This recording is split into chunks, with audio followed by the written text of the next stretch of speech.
काहे ना बोलाइब ननद आपन बहिनिया, बहिनिया हरिहे हमारो रदिया हो लाल, बहिनिया हरिहे हमारो रदिया हो लाल। कितनो आदर करब तोहरा के ननद, तबो तुहु मुहावा फूलैबू हो लाल ननदो, तबो तुहु मुहावा फूलैबू हो लाल।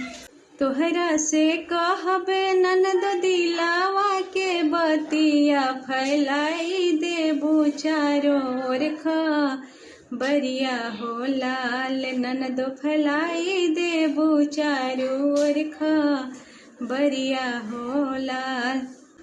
कहना बोलाइब ननद आपन बहिनिया, बहिनिया हरिहे हमारो रदिया हो लाल, बहिनिया हरिहे हमारो रदिया हो लाल।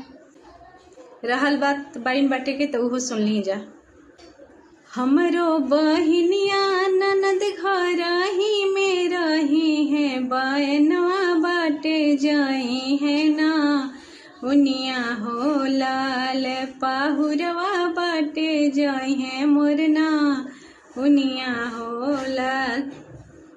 ये गीत ना अपने दिल पे कोई ना ले, ये मैं अभी ट्रेंडिंग चल रहा है ननद भाभी का गीत, तो इसलिए मैं गाई। अच्छा लगा होगा तो फॉलो करिएगा, लाइक कीजिएगा, बहुत सारा प्यार दीजिएगा। Thank you.